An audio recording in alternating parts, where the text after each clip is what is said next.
Com o Banco BS2 você tem muito mais. Tem conta digital gratuita, ilimitada e resolve tudo pelo celular. Tem investimentos com assessoria especializada e controle total pelo app. Tem conta internacional com saldo em dólar convertido direto da sua conta no Brasil. E ainda tem o BS2 Empresas, uma solução completa, sem mensalidade e 100% digital. Abra sua conta no Banco BS2. Tem mais quem tem. Oi, pessoal, boa tarde, tudo bem? Estamos aqui hoje para mais uma live. Eu sou a Bianca Monteiro, especialista de investimentos do BS2. Queria agradecer aí vocês, a presença de todos os nossos clientes, parceiros, que vão nos acompanhar aí na próxima horinha. Queria lembrar vocês aí também para nos seguirem e acompanharem todas as nossas novidades pelas redes sociais. Só nos seguir através do Instagram, Facebook, LinkedIn, Telegram, YouTube e Twitter. Estamos presentes em todas elas, conversando com vocês o tempo inteiro. Para hoje, eu tenho uma convidada aí super importante para o BS2. Queria chamar o Rodrigo e o Matheus, da Butiá Investimentos. Oi, pessoal, tudo bem? Olá, tudo bem? Boa tarde, pessoal. Bom, vou começar aqui primeiro pedindo para o Rodrigo, que já é veterano aqui da nossa live, para se apresentar, Rodrigo Dias, e falar um pouquinho da Butiá Investimentos, da casa. Maravilha, Bianca. Obrigado aí mais uma vez aí pela oportunidade de participar aí de uma live com vocês. Bom, só para poder falar um pouquinho aí da nossa casa, né, a Butiá Investimentos é uma gestora de recursos independente, foi fundada em 2015, acumula a função aqui de CEO e também diretor de gestão. Nosso foco, né, na parte de gestão de fundos de investimento, na estratégia de ações, multimercado macro e também crédito privado, e atualmente temos um AUM próximo ali de 660 milhões.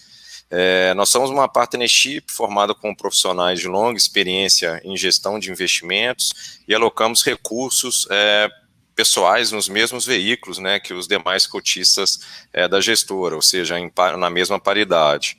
A equipe de gestão, né, formada com 20 profissionais, onde atualmente o time de equities, que vai ser bem o foco aqui da nossa conversa, né, conta com 3 gestores, mais 2 analistas, além da área de gestão de risco, que são mais 2 profissionais.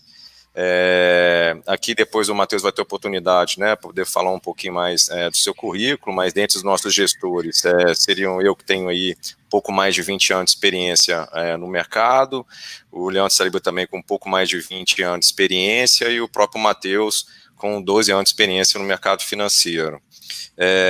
Nós utilizamos, né, estudos econômicos do time macro da casa, além do nosso parceiro também, que é a MCM, que também acaba nos ajudando com questão de análise política e também econômica, e por fim, né, os nossos analistas do book de equities, nós também, né, buscamos uma sinergia com o nosso book de crédito, onde que conseguimos encontrar, né, algumas empresas investidas por ambos os books, então os analistas acabam também aproveitando para trocar a parte de modelagem, tá? Por fim, né, a Butiá acaba tomando sua tomada de decisão através de comitês de investimento, onde que nós temos 3 comitês semanais, que são justamente nesses books que eu comentei, equities, parte macro e também de crédito privado. Perfeito, obrigada, Rodrigo. Agora eu vou pedir um pouquinho aí para o Matheus se apresentar e aí falar sobre o tema da live de hoje, né? O que é a estratégia long bias? A Butiá tem uma surpresa, lançamento de um novo produto, e aí eu vou pedir para o Matheus contar um pouquinho mais. Beleza, boa tarde, pessoal. Eu sou o Matheus, eu sou economista, como o Rodrigo falou, tenho 12 anos de mercado, tenho aproximadamente 2 anos e meio aí que eu estou junto da Butiá, e eu sou um dos gestores da estratégia de ações, tá? Então vou falar tanto do long biased, quanto de como é que a gente pensa a estratégia de ações em si, tá? Porque o long biased e nossa estratégia long only, basicamente a parte que está alocada vai ter a mesma filosofia, o mesmo processo, tá bom? Então, basicamente, o que a gente procura, tá bom? A gente procura... Só vou te interromper, Matheus. Vamos explicar aqui o que é a estratégia long bias e long only que eu estou falando. Vamos dar um passo aí para trás. Eu ia entrar, mas eu dei esse passo para trás então, mas eu posso falar antes, tá? A diferença do long only para o long biased está em dois fatores. O long only, ele está normalmente mais alocado em ações, então o ponto neutro de alocação para a gente no long only é 100% alocado em ações, tá bom? E a gente tem uma certa margem de manobra ali para fazer caixa ou usar algum derivativo para aumentar a exposição. Só que essa margem de manobra no long only, ela é muito menor do que no long bias. Então, o long bias, e além disso, o long bias vai ter uma alocação neutra, que como o próprio nome diz, é só long biased, então assim, ele é só tendente para estar alocado, mas ela é uma alocação neutra menor. Tá? Então, no caso do nosso long bias, a alocação neutra é de 60%, então 60% contra os 100% ali, e a amplitude de movimentação ela é muito grande. Então, no long bias, a gente pode ficar 0% alocado em ações, então ficar com o fundo inteiro em caixa, usando derivativos também para chegar nesse nível, e pode chegar até 120% alocado, então pode dar uma alavancada no fundo, para atingir um resultado melhor quando a bolsa está em alta. E a ideia justamente do long bias é essa flexibilidade maior para tentar ganhar duas vezes. Ganhar tanto no stock picking, que a gente ganha no long only, quanto com esse market time. Então, se a gente conseguir estar mais alocado em bolsa, nos movimentos de alta da bolsa, a gente vai conseguir capturar uma rentabilidade maior na alta, e se a gente tiver menos alocado, a gente vai conseguir proteger esse capital e vai conseguir cair menos do que o mercado, gerando um excesso de retorno aí na queda também. Tá? Então, ela é bem parecida com long bias, mas ela tem, com long only, mas ela tem essa liberdade maior de flexibilidade aí. Tá bom? Ótimo. Perfeito. Tá. E as duas estratégias têm a mesma tributação, certo? Perfeito. Essa é uma das outras vantagens do long bias, que apesar de ter um perfil um pouco mais semelhante com o que seria um multimercado aí nessa questão de vou estar zerado em bolsa ou vou estar muito alocado, essa flexibilidade, ele paga a mesma tributação de um fundo de ações, que é 15%, sem comicotas. Então, ele tem esse adiamento do pagamento tributário, o que se você vai colocar juros compostos em cima disso, por ter adiado esse pagamento do imposto em cima do comicotas, é um ganho bem relevante também. E tem algumas outras vantagens aí, se você me permite já colocar, Bianca, para o long bias também. Primeiro, que por estar menos alocado, e principalmente se você conseguir estar menos alocado em bolsa nos movimentos de queda, a própria volatilidade do fundo vai ser menor do que se você for olhar para a bolsa ou para outros fundos que são só long only. Além disso, você vai ter uma correlação menor com os ativos, então é melhor para a diversificação da carteira, que tem menor correlação com a bolsa, principalmente nos movimentos de queda. Tá? Então você consegue um retorno ajustado pelo risco, muito interessante também. Tá? Perfeito. Eu só queria aproveitar aqui, Bianco, complementar um pouquinho que o Matheus colocou, né, até o porquê que nós decidimos, né, por estar iniciando um fundo como esse. A grande verdade é que nós já temos um histórico bastante positivo, tanto na questão do nosso long only, né, que é o Butiá Fundamental FIFIA, e ao mesmo tempo também utilizamos essa estratégia com equities e derivativos em momentos mais sobrealocado dentro dos nossos fundos macro. Tá, então, dado esse histórico positivo que nós tivemos nas duas estratégias, nós tomamos, então, por decisão, nascer com uma estratégia 100% focado, um fundo 100% focado nessa estratégia, dado esse passado bastante interessante com o que a gente conquistou nos últimos 3 anos. Uhum. Perfeito. E aí, na parte de similaridade entre as duas estratégias aqui da casa, justamente a questão do long, o processo de seleção das ações. Então, a carteira que vai estar no fundamental long only vai ser a mesma carteira que vai estar no fundamental long bias. Tá? Então, aí, agora estão dando aquele passo para frente, que é o que eu ia começar a explicar do nosso processo de ações.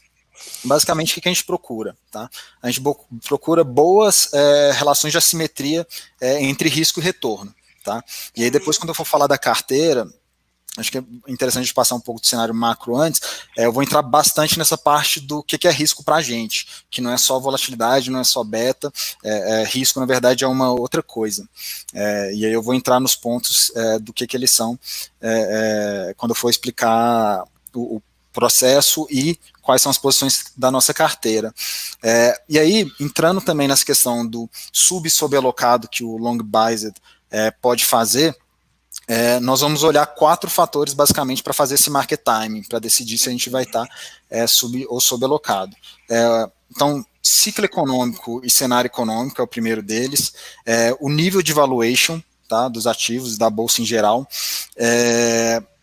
o nível de risco, tá, que a gente está vendo, e uma parte que é de indicadores técnicos, que é quase como se fosse, quase para não dizer que é uma parte bem quantitativa mesmo, tá, para ajudar a gente perceber quando o mercado teve movimentos de euforia ou de excesso de medo, tá bom?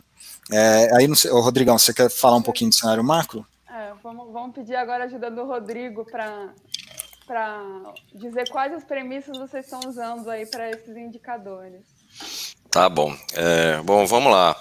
Vou voltar um pouquinho, né, do que estávamos trabalhando no início do ano. A gente estava saindo de um processo recessivo, entrando para um processo, né, de crescimento rápido.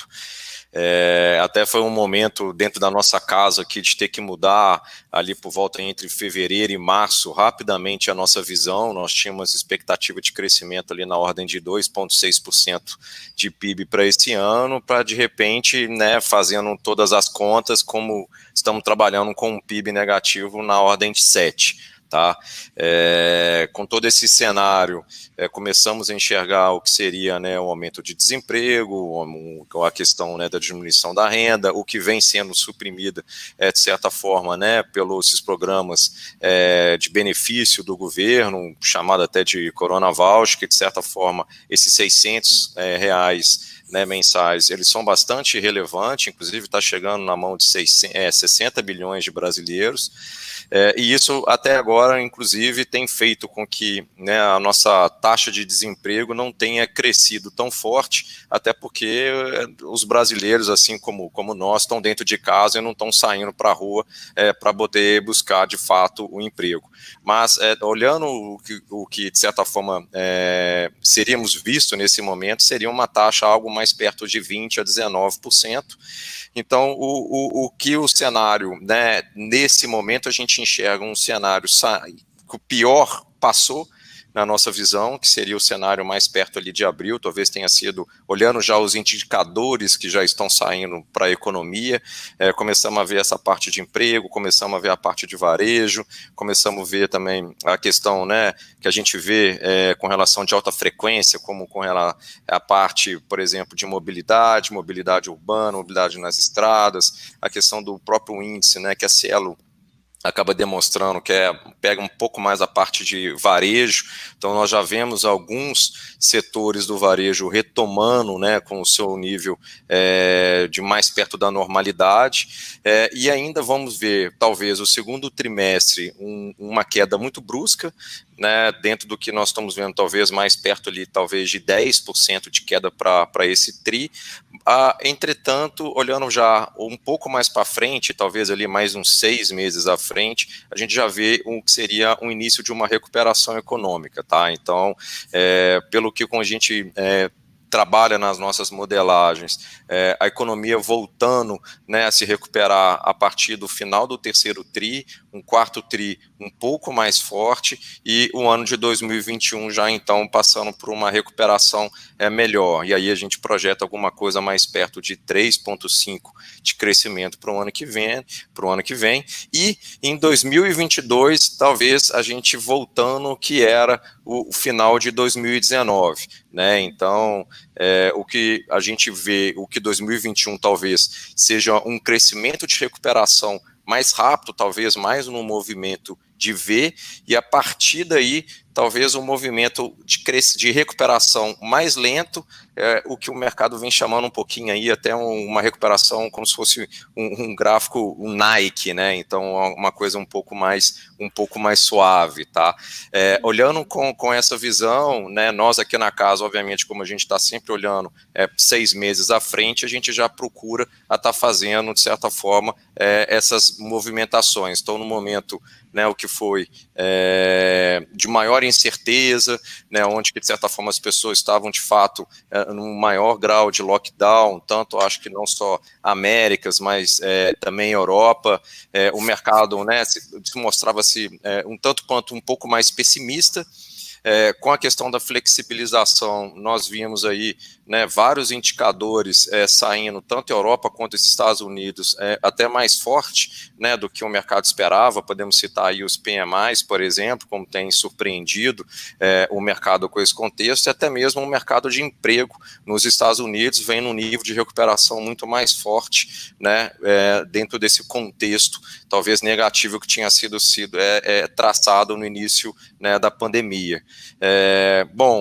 Quais são as causas disso, ou por que, de certa forma, o mercado começou a ficar, né, com uma visão mais construtiva para frente? Primeiro foi o grande volume, né, de liquidez que os banqueiros centrais colocaram dentro do mercado. Só para dar aí uma questão de grandeza, na última crise de 2008, né, o Fed fez uma expansão de balanço na ordem de quase 4 tri de dólares, e só aí nos últimos 3 meses o Banco Central também americano injetou mais quase 3 tri e meio, né? Então, ou seja, somando de 2008 para cá, quase 7 tri de dólar na economia, o que, de certa forma, vem fazendo com uma economia dinâmica como é a americana, mantendo ali, de certa forma, o que seria o nível de renda do americano, e também injetando dinheiro com relação para as empresas e puxando o mercado. Lembrando que o Banco Central americano ele é mais dinâmico em termos de compra de títulos e ações, coisas nesse sentido. Isso vem proporcionando uma melhora relevante dos mercados, mantém um nível de riqueza também, de certa forma, da população e empresas, e isso vem sendo refletido no que seria os mercados financeiros. Então, assim, só para dar uma conclusão, né, nós estamos com uma visão que ainda entendemos que existe um nível de incerteza que é elevado, mas menor do que estava, talvez ali em março, abril, diversos pontos de incerteza, tanto global, né, mesmo com a questão da flexibilização, receios de uma segunda onda, nós entendemos hoje que os governos estão melhores preparados, já conhecem um pouco mais a dinâmica do próprio vírus, ampliaram a capacidade, né, sanitária.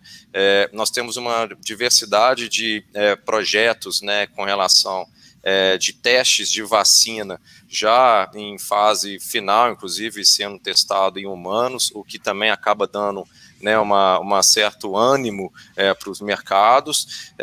E por fim, olhando um pouco mais para o Brasil, o ponto de risco maior ou principal com que a gente acaba enxergando seria mais a ponta fiscal, né? Então, de fato, o Brasil, assim como outros países, e até se colocando entre os desenvolvidos e emergentes, o Brasil, inclusive, está acima da média dos países emergentes. Nós fizemos aqui, né, um pacote de uma grandeza próxima a 800 bilhões de reais, o que seria algo em torno de 8% do nosso PIB, e que é, de fato, um esforço muito forte.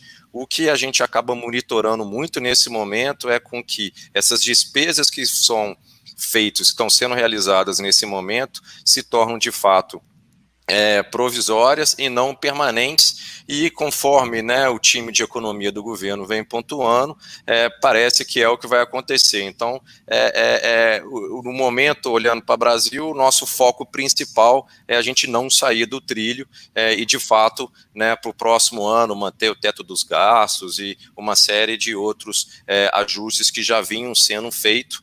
além da questão, né, das reformas, né? Tivemos aí na semana passada aprovada a PL do saneamento, uma questão extremamente positiva. Nós projetamos aqui, existem diversos estudos que projetam, né, investimentos aí na ordem de 250 a 300 bilhões de reais, né, de iniciativa privada entrando nesse segmento. E existe também a tributária administrativa, que se vier, né, também, de certa forma, pode impulsionar mais ainda essa recuperação da nossa economia, tá? Até aproveitando e tentando trazer tudo isso que o Rodrigo colocou muito bem, para aqueles 4 pontos que eu falei, que orientam o nível de alocação que a gente vai estar no mercado, na questão do ponto do ciclo econômico, a gente não quer investir quando a recuperação já estiver concretizada e o país já estiver com o PIB crescendo forte, etc. Porque aí os preços já vão ter andado. Tá? Então a gente quer justamente investir na fase que a gente está, que ainda é uma fase recessiva, mas como o Rodrigo colocou, você já tem a visibilidade de uma recuperação ali na frente, por todos os pontos enunciados. Então você aproveita que os preços ainda estão deprimidos em relação ao período pós-crise, por mais que tenha tido uma recuperação forte, e enquanto isso, o cenário de riscos ele vai se diluindo. O próprio Rodrigo colocou isso também, tanto na questão do Covid e novos lockdowns, quanto na questão fiscal e aí derivado do político, porque o presidente fez uma aliança com o Centrão, tem uma popularidade um pouco mais alta, isso blinda um pouco essa agenda fiscal a princípio, e ao mesmo tempo você começa a ter um fluxo de notícias positivas também.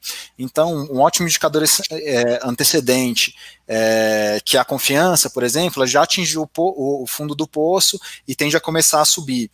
O resultado das empresas, o top line, com o PIB, ele caiu muito, mas vai começar a subir, o top line começa a crescer, você começa a gerar alavancagem operacional para as empresas também. Então, a margem que vai ficar muito deprimida esse ano, já vai começar a subir ano que vem também. Então, o lucro começa a retomar de forma forte em 2021 nos anos seguintes. Ao mesmo tempo, você está com uma capacidade ociosa muito alta durante as recessões. Então, você consegue dar uma acelerada no crescimento enquanto sem ter nenhuma pressão inflacionária. Então, você consegue manter a parte dos juros baixos também. Então, tanto para o custo financeiro das empresas quanto para a taxa de desconto, isso também é favorável. Então, o ponto do ciclo econômico é justamente esse que a gente quer investir mesmo. É no meio da recessão, quando você já tem um vislumbre de recuperação no futuro. Tem um segundo fator que eu toquei, que é a questão do valuation. Se você vai olhar métricas tradicionais, assusta um pouco, você vai olhar preço-lucro esperado para um ano na frente, etc. Mas justamente por isso, porque esse número está um pouco distorcido por uma queda muito forte do lucro esse ano, só que se você normaliza isso, tenta normalizar isso.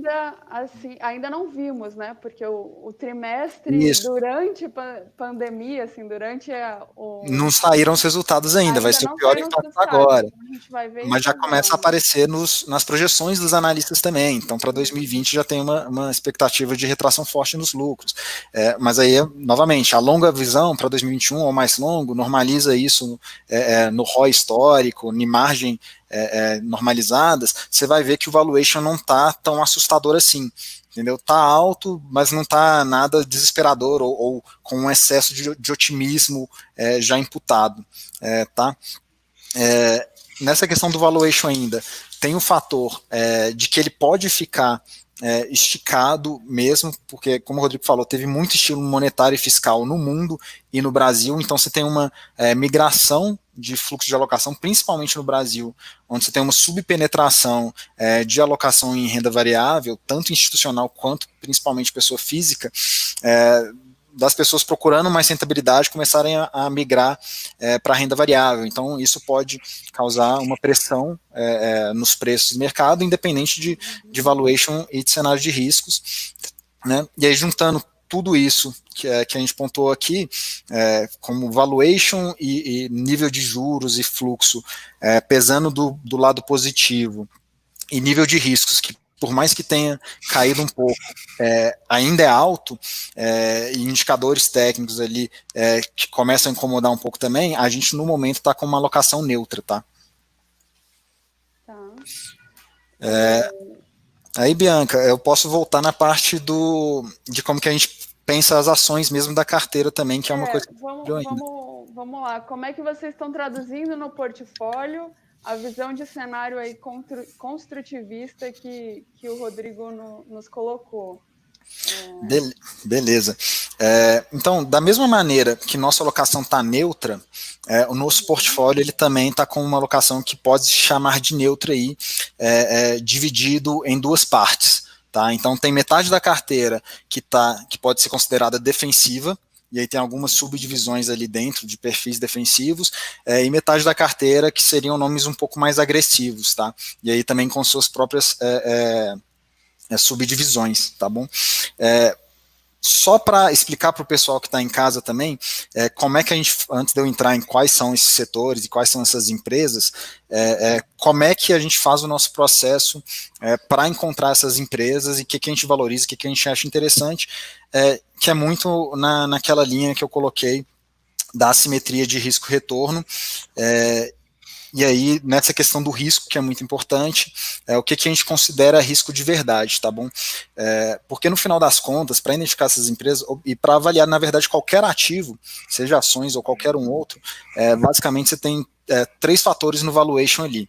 Então, é o fluxo de caixa que esse ativo está te gerando no momento, o crescimento desse fluxo de caixa, então os fluxos de caixas futuros esperados, e o risco de que esse fluxo de caixa não se concretize. Tá? Então, o risco, em vez da volatilidade da ação, a gente quer identificar, são justamente esses fatores que podem fazer com que o fluxo de caixa esperado para aquela empresa que a gente está investido não seja aquele que a gente está projetando. Tá? E aí, em métricas tradicionais de valuation, você pode tentar traduzir isso como uma taxa de desconto, um cost of equity para o WOC, etc. Tá bom? Então, quais que são essas características? Aqui, só, Matheus, só para ajudar, assim, em outras palavras, o que vocês e o time aí da Butiá estão o dia inteiro olhando é no detalhe todos os números da empresa para ver realmente quais têm valores, aonde tem distorção de preços e escolher as melhores opções para o portfólio. Perfeito, muito bem colocado, é justamente para aprofundar nesses números, e mais do que apenas nos números, nas características da empresa e nas características do segmento onde essa empresa atua. Tá? Então, o que a gente chama de risco aqui na Butiá, o que a gente tenta identificar na empresa para dizer se ela é de baixo ou alto risco? Então, para começar, uma boa gestão. Por quê? Se você tem uma boa gestão, você está sempre entregando bons resultados, com pouca flutuação desses resultados, você tem um alinhamento com o acionista interessante. Então, até para exemplificar, Itaú, Renner, Magazine Luiza, são todas empresas com um time de gestão excelente, estão sempre entregando resultados. Então, traduzindo isso para risco, o risco de que essa equipe que está lá não consiga entregar os fluxos de caixa esperados é menor. Outra coisa, governança, que é a gestão, o management da empresa também. Você está investindo numa empresa que faz boas alocações de capital, então você não reduz o seu ROI ao longo do tempo, investindo em projetos que não são interessantes, ou se não é interessante para a empresa crescer, ela distribui em dividendos, então você tem esse alinhamento da governança também, com uma boa governança que você reduz o risco de alguma fraude, que pode impactar também os fluxos de caixas. Então, outro fator que a gente olha bastante é o nível de governança da empresa. Interferência política, outro fator de risco que pode destruir o fluxo de empresa. A gente tem o próprio exemplo da Petrobras, alguns anos atrás, que o governo colocou um teto de preço da gasolina. Destruiu o fluxo de caixa que essa empresa estava gerando, ou seja, justamente isso que é risco, essa destruição desse fluxo de caixa esperado. Regulamentação, a gente está vendo toda hora o Congresso ameaçando colocar alguma medida de tributação adicional nos bancos, ou de um cap para taxação, para os juros que o banco vai cobrar. Então, um risco de regulamentação que pode atrapalhar o fluxo de caixa futuro da empresa. Então, isso tem que ser levado em conta na avaliação da empresa. Barreiras a entradas, vou dar um exemplo que é bem óbvio aqui. Ele existia para o setor de meio de pagamentos, quando a maquininha e a bandeira do cartão era obrigatório ser a mesma. Quando abriu isso, pôde vir concorrência. Concorrência faz o quê? Preço lá para baixo, destrói o fluxo de caixa futuro da empresa. Ou seja, barreira à entrada para uma empresa, seja marca, seja escala, e aí tem diversas barreiras à entrada diferentes, elas protegem o fluxo de caixa futuro da empresa também. Outra coisa, risco operacional, volatilidade operacional. Então, empresas de commodity, por exemplo, onde o preço da commodity flutua muito, isso faz com que os resultados das empresas flutuem muito também, risco para justamente essa flutuação, como você não consegue prever tão bem qual é o preço da commodity, é um risco adicional, onde você tem que exigir um retorno maior para esse fluxo de caixa. Por último, também, outras coisas são mais específicas. Risco ambiental, a gente viu o que ocorreu com a Vale em Brumadinho há pouco tempo atrás, então o risco tem que ser monitorado também. Então, são todas essas características que a gente reúne e isso daí vai determinar qual que é a qualidade da empresa que a gente vê, e quanto maior a qualidade da empresa, menor o retorno que a gente exige para ela. Tá? Então, quando uma empresa está com um preço muito atraente para esse nível de qualidade que ela tem, ou seja, para o nível de risco que ela tem e para o crescimento esperado que ela tem, aí que a gente acha que essa empresa está com uma assimetria de risco-retorno e vai querer entrar nela. Tá? E aí eu vou passar aqui algumas dessas posições, justamente refletindo bem esse processo e essa filosofia de investimento. Só para aproveitar, Bianchi, um pouquinho do gancho aí com o que o Matheus colocou, por isso que para dentro do nosso processo é muito importante ter essa visão, né, top-down, ou seja, a gente ter de fato uma identificação do momento do ciclo econômico, por isso que de certa forma, né, a gente aprofunda bastante na parte macroeconômica, para tentar ter essa visão global maior e tentar, né, abstrair daí, né, o que seria um processo de seleção ali de um rol de empresas para, de certa forma, ser elegíveis para investimento, e dentro do que, né, o Matheus colocou, né, o que seria, né, não só por questões de fatores de risco, mas que seria muito associado, que seria um nível de retorno por nós esperado, que é essa análise micro que ele acabou comentando, né? Então, o nosso processo aqui, que o nosso time de equities utiliza na casa, é justamente esse mix, né? Que seria tanto a parte top-down com o bottom-up, né? Tentando, então, ali encontrar a melhor composição, dado o ciclo e dado também, né, questão de preços interessantes, dado o nível de risco da companhia, tá? Perfeito. Não, perfeito. Matheus, aqui, só antes de você entrar nos cases aí nas posições do fundo, eu vou dar um recadinho aqui para o pessoal que chegou agora, que está nos acompanhando. Se vocês estão gostando da live, não esqueça de deixar o seu like aqui no vídeo e curtir nosso canal para ficar ligado aí em todas as próximas lives de investimentos que estamos proporcionando para vocês. Bom, bora lá, Matheus. Bom, basicamente, então, como eu tinha falado anteriormente, metade da carteira está nesse segmento que seria defensivo e a outra metade no que seria agressivo. Dentro do defensivo, tem os subgrupos. O primeiro subgrupo são exportadoras que são mais dependentes do ciclo global do que do cenário interno. E aí, por estarem expostas a câmbio também, justamente porque fazem exportação, elas servem como uma simetria, um hedge para a carteira para defender caso o cenário que a gente espera que seja positivo não se concretize, tá? E aí a gente tem 3 posições nessa caixinha, vamos dizer assim, que é Vale, Marfrig e Suzano, tá? Começando por Vale, que é a maior posição da nossa carteira, basicamente é porque ela está num nível de valuation extremamente descontado. Ela tem um enterprise value to EBITDA de 4 vezes, isso é super barato, é um desconto muito grande para os outros players internacionais, para os concorrentes dela, sendo que ela tem uma geração de caixa extremamente atraente, tá? Tanto pela combinação do nível de preço de minérios que está muito alto, com o câmbio que também está em patamar muito alto. Então, nesse momento, ela é um gerador de caixa muito forte. Ao mesmo tempo, ela já está muito desalavancada também. Então ela gera muito caixa, vai poder distribuir muito dividendo quando ela reinstituir a política de dividendos dela, que a gente acha que é até um catalisador que o mercado está esperando para a ação sair desse nível de precificação que é extremamente atraente, né? Mas aí ela tem que esperar resolver um pouco desse problema judicial ali da negociação com o MP com relação à indenização de Brumadinho. Né? Outra coisa que tem penalizado a ação, mas que a gente acha que eventualmente vai saindo aos poucos, até pelo foco que a empresa tem dado nisso, essa questão do ESG, né, do Environmental Social Governance ali, é onde ela tem tido muito foco nisso para reparar os danos de Brumadinho, para melhorar a imagem da empresa e aumentar a segurança ambiental dela mesma. Mas resumindo isso, uma geração de caixa absurda, com um dividendo potencial muito alto, e com uma estabilidade operacional. Você lembra que um dos fatores de risco que eu tinha colocado é justamente essa volatilidade operacional. Ela está uma estabilidade operacional muito maior agora, porque ela tem um virtual monopólio do minério de ferro, 65%, que é o de alta qualidade, tá?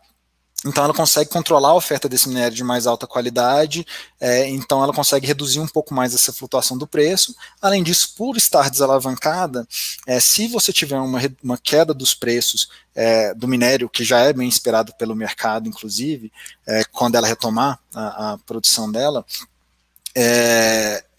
não abala tanto o bottom line dela, porque tem pouca alavancagem financeira também. Então acaba que a última linha flutua menos, tá? E fora isso, ela pode se realavancar e pegar todo esse fluxo de caixa exorbitante que ela gera agora e, como eu disse, pagar dividendos, que vai ser muito interessante para o acionista. Por último, um play de China, que é o que está saindo na frente na retomada aí, né? Teve a crise do Covid antes, já está demonstrando uma recuperação mais forte. Com uma opcionalidade nela ainda, ela também tem produção de níquel, e o níquel pode servir de matéria-prima para bateria de carro elétrico. Se for um mercado que realmente, como é esperado, for crescer muito, ela pode se dar bem com uma alta de preço desse metal, tá?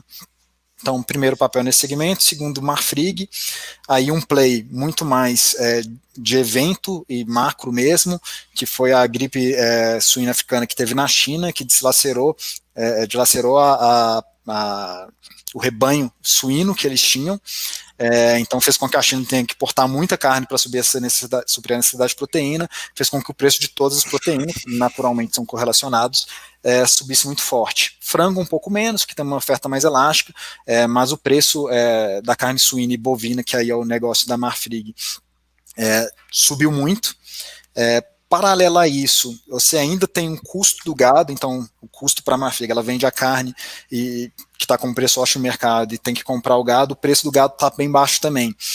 Então você gera um spread muito grande, níveis historicamente altíssimos, gerando muita margem bruta para a empresa também. Tá? E aí, na escolha do setor, tanto por ser um player focado em carne bovina, quanto por critérios de valuation, é o play que a gente escolheu para estar investido, e ela ainda se beneficia, como a gente falou, do nível altíssimo da taxa de câmbio que a gente está atualmente. Tá? Último player, e aí numa avaliação um pouco mais tradicional do que você busca de maneira genérica no mercado quando você vai investir numa empresa de commodities, que é uma empresa que está precificada para um nível de commodity muito baixo, que é a Suzano. O preço da celulose atualmente ele está muito baixo, ele está abaixo do custo marginal de vários produtores. Se está abaixo do custo marginal, as empresas não têm como ou por que continuar existindo por muito tempo. Quando elas saírem do mercado, se reduz a oferta dessa commodity e os preços tendem a subir. Os preços subindo, Suzano deveria acompanhar também, além de todos esses players, é o com maior exposição líquida à taxa de câmbio mesmo também. Então é um outro que tem muito a ganhar com isso. No última divulgação de resultado, ela faz algumas operações de hedge para essa variação do câmbio, então ela teve uma perda contábil, mas é meramente contábil, porque depois você acaba revertendo isso nos resultados da companhia, mas pode ter assustado um pouco os investidores. Mas como isso não é esperado que aconteça no segundo TRI, pode ter um impulso para a ação também. Tá? Então essa é a nossa caixinha defensiva, exportadores.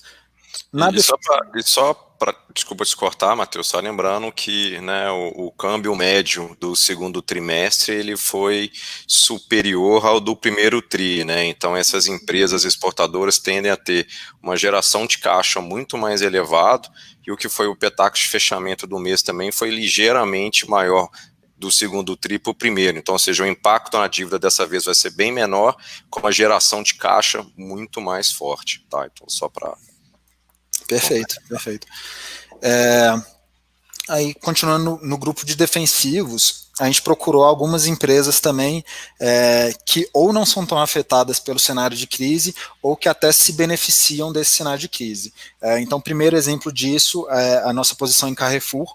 Então, é o consumo não cíclico, né? Consumo básico ali, que as pessoas mesmo no cenário de crise, é a última coisa que elas vão cortar, né, supermercado e hipermercado, e até nos dados de varejo que a gente vem acompanhando, justamente para as pessoas estarem mais em casa, na verdade é um setor que teve um crescimento de vendas, né, então, e inclusive bem forte, bem robusto, então já era uma tese que a gente gostava antes, porque para o nível de valuation e para o nível de estabilidade de resultados, justamente por estar nesse segmento de consumo básico, e apontava um crescimento relevante de same-store sales e de abertura de novas lojas e aquisições, então já tinha um growth interessante também, que é a outra perninha ali que a gente olha para o valuation. A gente já gostava dela antes, com o Covid ela se torna mais interessante ainda, então deve continuar tendo esse crescimento de same-store sales mais forte ainda nesse trimestre, é defensiva para esse momento. Outra que se beneficia, outras, na verdade, que se beneficiam do cenário, é um benefício até um pouco mais óbvio, que é o e-commerce, né? Então, como estava diversas lojas aí do varejo fechadas, teve essa transferência enorme das compras. Os hábitos mudaram, né? Isso, teve essa transferência enorme de compras para as empresas de e-commerce, como são bem menos players que atuam no e-commerce do que no varejo total, essas grandes empresas do e-commerce abocanharam um incremento de venda absurdo, né? Então, já era um setor que tinha um crescimento estrutural muito elevado, né? Então, pela própria dinâmica de mercado mesmo, que as pessoas, quanto mais digitalizado ficam, mais elas tendem a comprar pela internet, quanto pela subpenetração das vendas online no Brasil, e eles deram esse mega salto adiante no tempo, desse crescimento que já era robusto por causa da Covid, e uma vez que uma pessoa já começou a comprar online, ela tem uma tendência maior a continuar naquele mercado também, então a gente tem os 3 players listados na bolsa na carteira, Via Varejo, B2W e Magazine Luiza. Via Varejo ela combina 2 teses, na verdade, porque ela tem uma parte da tese que é o turnaround, que vinha demonstrando que estava sendo muito bem executado. Tá, então ela já vinha mostrando sinais de renegociação com fornecedores, questão de estoque, questão de vendas, e até umas questões que não aparecendo números de reestruturação das lojas mesmo, que já estava dando para perceber que estava sendo bem executado. Veio a crise e veio esse teste, que já tinha sido até testado um pouco na Black Friday também, mas esse teste para ver se sustentava como uma tese de e-commerce também. E ao que tudo indica, também vai se sustentar.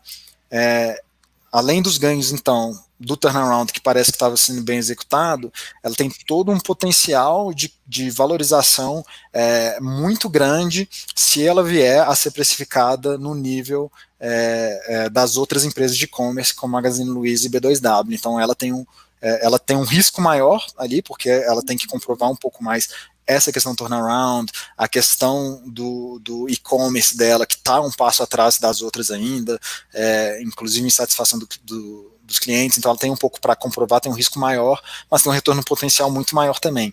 Tá? Então fica sendo uma grande aposta nossa.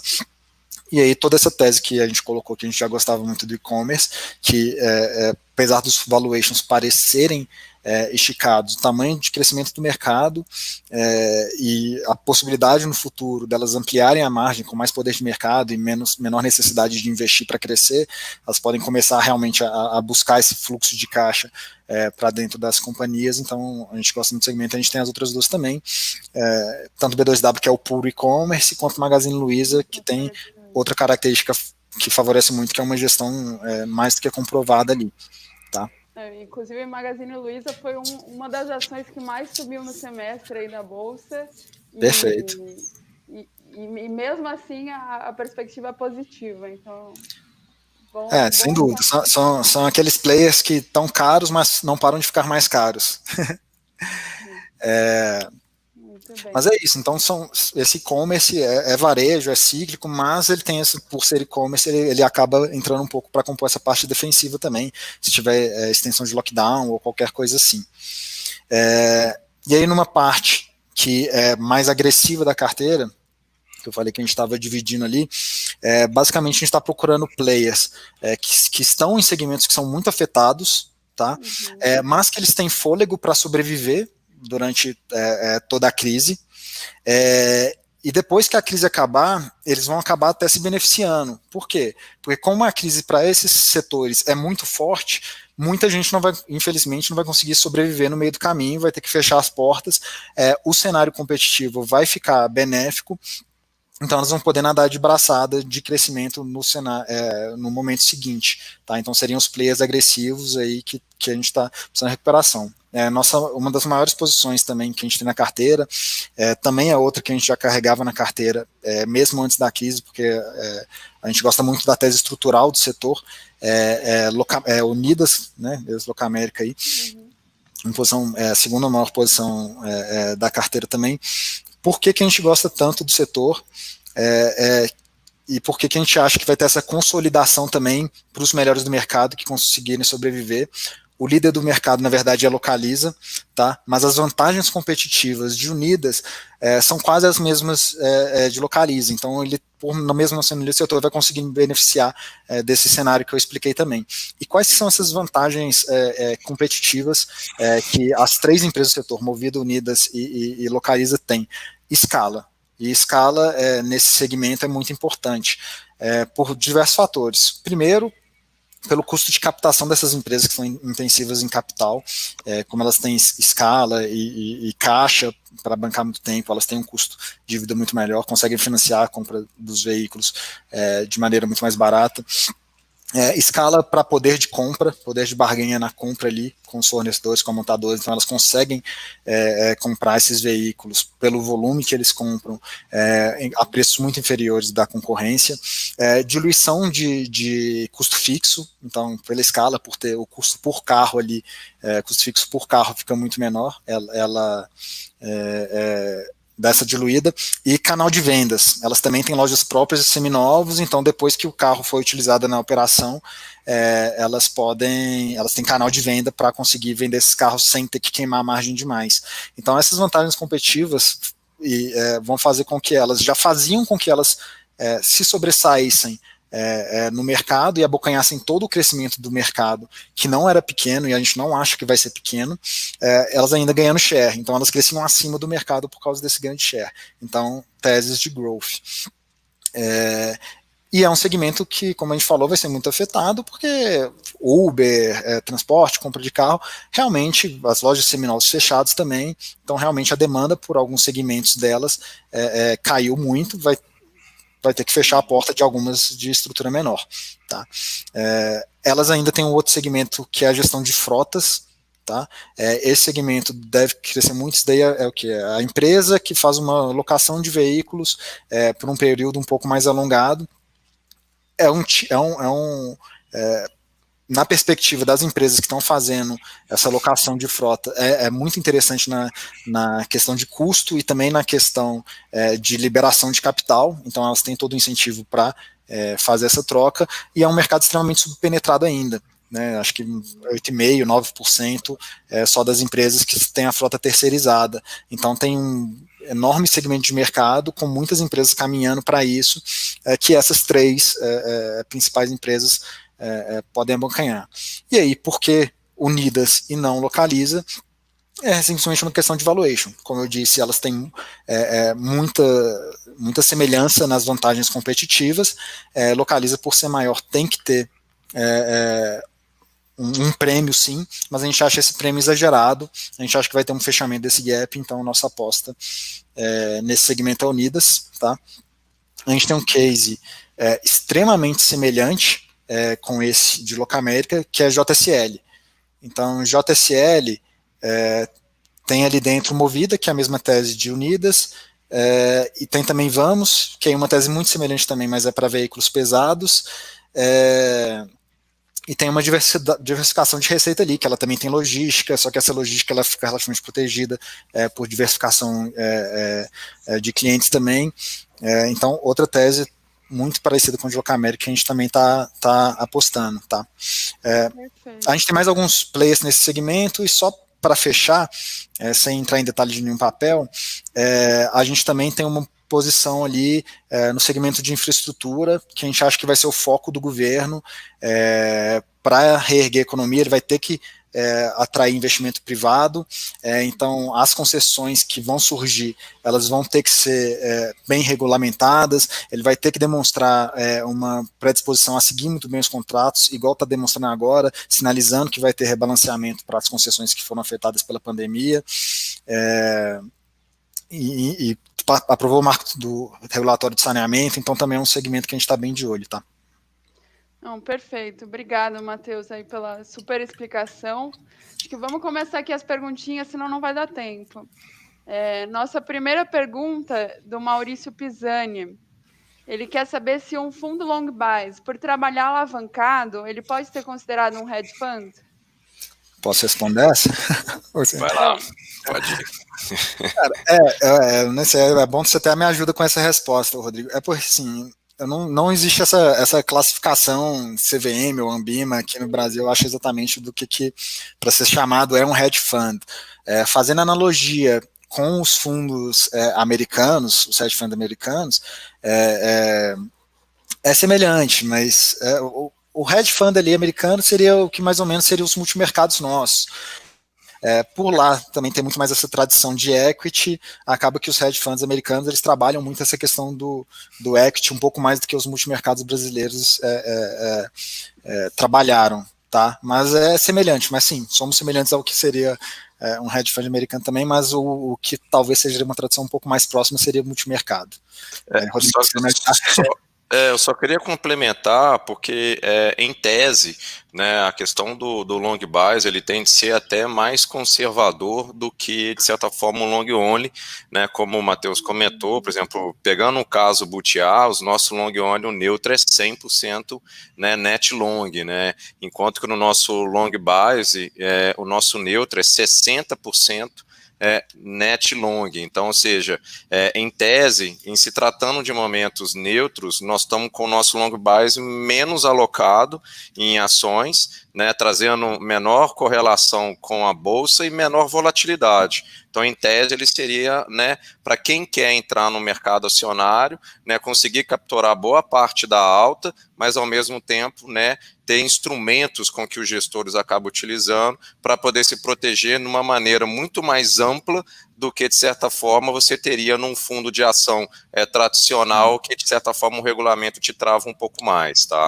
Perfeito. Nessa visão de proteção de capital, que realmente foi como originou o nome de hedge fund ali, realmente ele tem essa característica. É claro que um hedge fund também, normalmente, hoje em dia, ele trabalha com outras classes de ativos, o long buys a gente vai só em ações, e derivativos de ações. Perfeito. Só antes aqui da próxima pergunta, pessoal, vocês estão vendo aqui no cantinho da tela o QR Code para o nosso canal do Telegram. A gente manda notícias aí de mercado para todos vocês, é só se botar o celular aqui na frente para se inscrever e ficar ligado. A próxima pergunta é do Gabriel Coppola. Ele quer saber quais as opções de long only e long buys que estão no app do BS2 e qual a entrada mínima.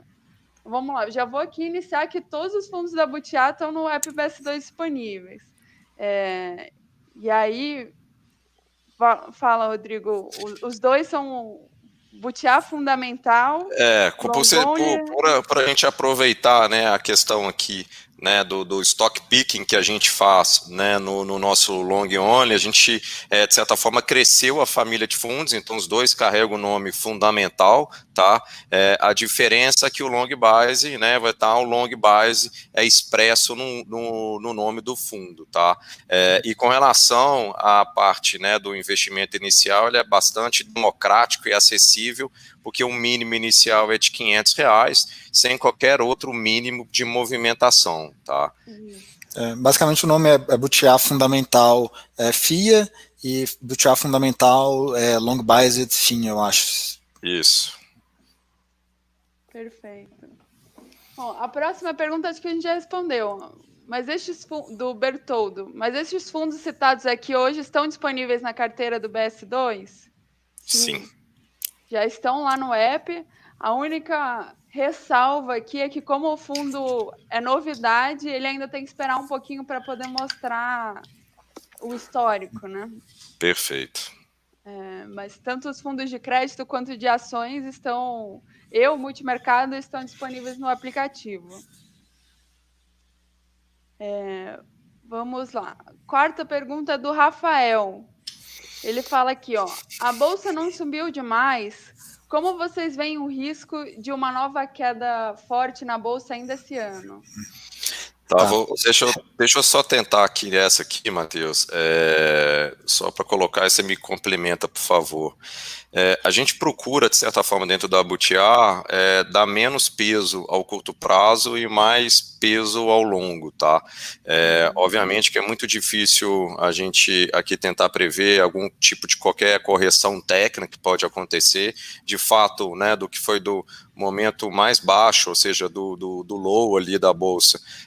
O mercado acionário brasileiro teve uma recuperação ali perto de um pouco mais de 40%, como o Matheus já até comentou aqui, né, que sugere, né, que pudesse já ter alguns indicadores um pouco mais esticado, mas na nossa visão, a gente, como tem uma visão um pouco mais de longo prazo, nós entendemos que, né, ainda continua bastante atrativo o mercado acionário brasileiro. Obviamente que a gente não pode nunca deixar de considerar o que são os riscos que ficam orbitando, né, sempre ao nosso redor, e a gente monitorando em cima disso aqui, tá? É importante colocar também que o nosso long base, uma das ferramentas fortes do fundo é a questão justamente, né, do que seria um market time que a gente acaba utilizando de forma muito intensiva, e além disso, sempre que o mercado permitir, a gente procura carregar também dentro do nosso portfólio, que são algumas operações de hedge, né, ou seja, mais com derivativos, que tentam ali, de certa forma, nos trazer uma proteção para alguns efeitos de cauda, sim, assim surgir, tá? Perfeito. Até complementando o que o Rodrigo falou, e voltando um pouquinho ali no início da live, que a gente passou essa questão da nossa visão para o mercado, e aí ele citou explicitamente questão de risco, e o subiu demais, que eu vou interpretar um pouco como valuation ali, tá? Então, voltando no início da live, se você normaliza o nível de margem e de ROI para as empresas, se você coloca uma expectativa de um cenário base, onde a gente, ano que vem, já esteja crescendo, a gente não acha que o nível de valuation esteja esticado demais.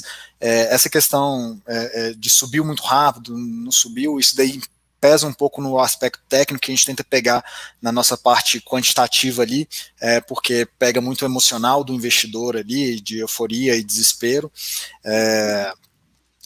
Esse subiu demais. Você tem que lembrar que, na verdade, a bolsa ainda está caindo uns 17%, 18% no ano, tá? Ela subiu muito, foi do mínimo que ela bateu ali, chegou nos 60 mil pontos, tá aí na casa dos 95. O Matheus caiu aí.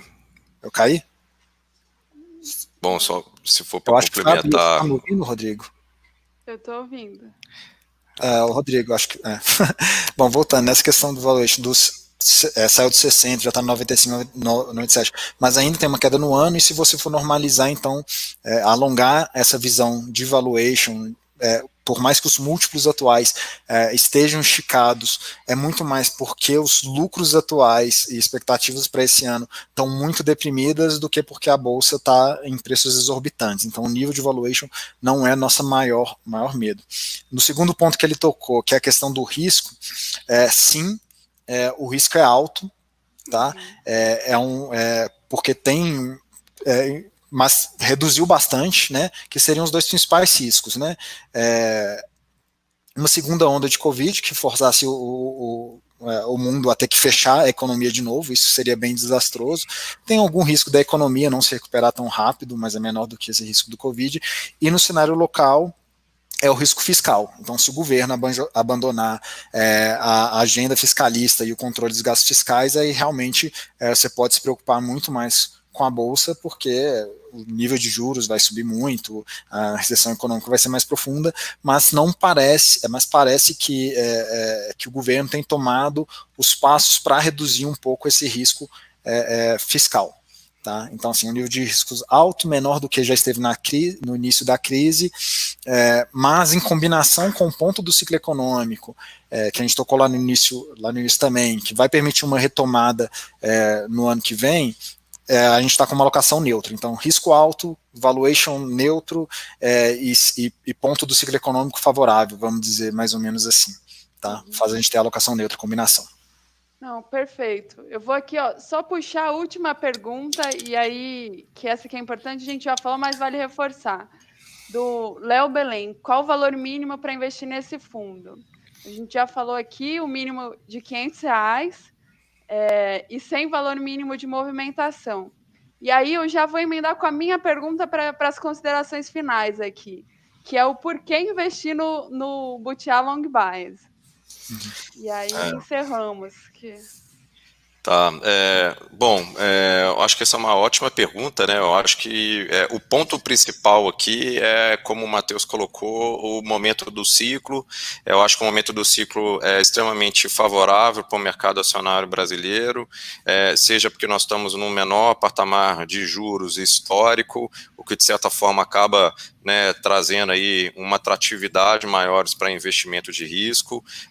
Nós estamos aí, né, com uma expectativa de volta de uma recuperação da economia, isso mais para o final do ano, início do ano que vem, o que acaba sugerindo, né, de certa forma, crescimento, a volta do crescimento de lucro das companhias, e lembrando que o mercado acionário acaba não refletindo tão fortemente o que é PIB, e que essas empresas que já são líderes de mercado tendem a sair mais forte. E entrando um pouco mais em relação ao fundo e o porquê, né, o que a gente propõe se fazer é tentar capturar, né, o que é tipo 60%, né, da alta do mercado, né, e nos protegemos o que seria, né, os outros 40% em cenários de queda. Então, pegando o bom histórico que a gente tem do nosso long only e os instrumentos que a gente utiliza, inclusive dentro dos multimercados, a gente entende que esse é um fundo bastante interessante, né, para o investidor que quer tomar um risco acionário com um nível de proteção acoplado.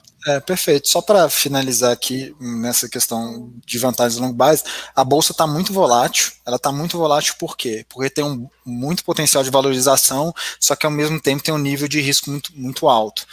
Então, você ter uma gestão profissional e com acesso aos instrumentos para fazer esse market timing, torna esse produto muito interessante. E aí, entrando aqui na casa, a gente tem pessoas muito experientes, tá? Então, o Rodrigo com mais de 20 anos de mercado, num outro portfólio management, o Saliba com mais de 20 anos, eu com 12 anos de mercado, o resto da equipe muito boa, experiente também, com a sinergia com as outras áreas.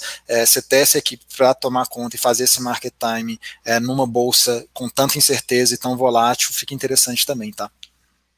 Perfeito, gente. Acho que a gente já estourou o tempo aqui. Muito obrigado, Rodrigo, Matheus, pela participação hoje com a nossa novidade. Obrigada aí a todo mundo que nos assistiu hoje, acompanhou a nossa live. Se você gostou do vídeo, não esquece de deixar o like aqui, se inscrever no canal e seguir tanto a Butiá quanto o BS2 nas redes sociais, né? Estamos aí marcando presença. Uma boa noite, pessoal. Boa noite, pessoal. Tchau, um abraço. Obrigado, boa noite. Obrigado aí. Valeu.